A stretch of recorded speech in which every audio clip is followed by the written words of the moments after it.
আজ রবিবার, ছুটির দিন। সুপ্রভাত সবাইকে। তো বন্ধুরা, অনেক দিন লং ভিডিও দেওয়া হয় না, তাই ভাবলাম সকাল থেকে আমি কি করলাম তোমাদের সাথে শেয়ার করব। তাই যেমন ভাবনা তেমন কাজ, সকাল থেকে ভিডিওটা অন করে কাজ করতে শুরু করলাম। তো সকালবেলা রোজকারের মতো ঘর ঝাড় দিচ্ছি, আর তারপর রান্না বান্না করতে হবে। আর রবিবারে রান্না বলে কথা, তাই আস্তে আস্তে রান্না বান্না করে আজ বিকালে আবার একটু বেরোনোর প্রোগ্রাম আছে। তো বেরোবো আজ বর ছেলে মেয়ের সঙ্গে নয়, আজকের বেরোনোটা ছিল অন্যরকম। কারণ আজকে আমি বেরোবো বন্ধুদের সঙ্গে দেখা করতে। কারণ আমার এক বান্ধবী ফোন করে বলল, চল আমরা 3 জনে মিলে একটু রানওয়েতে বসে চা খাই আর আড্ডা দিই। আমাদের আর 2 জন বান্ধবী আছে, তোমাদের আমি এর আগের ভিডিওতে ওদের ছবি দেখিয়েছি।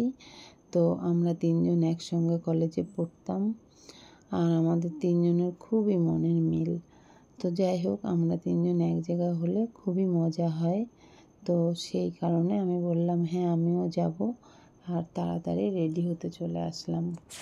এই যে দেখো আমি রেডি হচ্ছি, রেডি হয়ে বেরিয়ে পড়লাম, অটোতে যাচ্ছি। আর অটোতে গিয়ে রানওয়ের সামনে নামবো, তারপর ওরাও ফোন করে বলল আমরাও বেরিয়ে গেছি। তো আমরা 3 জনে একসঙ্গে মিট করব, আর 3 জনে এক জায়গায় বসে একটু চা খাবো আর গল্প করব। এই হচ্ছে আমাদের গুরু।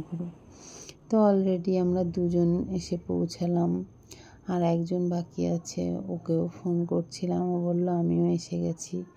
তো যাই হোক 3 জনে বসে অনেকক্ষণ 3 জনের মনের কথা আদান প্রদান করছিলাম, আর খুবই ভালো লাগছিল এই আড্ডাটা। আর মনে হচ্ছিল অনেক বছর পরে যেন আমরা কলেজের লনে বসে আড্ডা দিচ্ছি। সত্যি সেই দিনগুলো খুব মিস করি।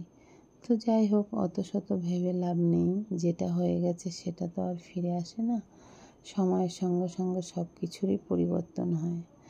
তবে এই অনেক দিন পরে চার আড্ডা দিতে যেন আমাদের মনটা খুলে গেল, মন যেন অনেক ভালো হয়ে গেল।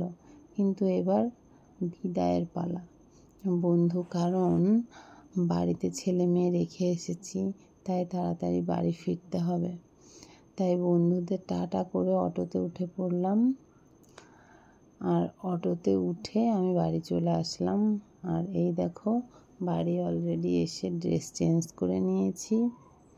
তো তোমরা সবাই ভালো থেকো, আর আমার আজকের রবিবারের ব্লগটা কেমন লাগলো আমাকে কমেন্ট করে জানিও। তো সবাইকে গুড নাইট বলে আমি আমার ব্লগটি শেষ করছি। Tata, bye bye.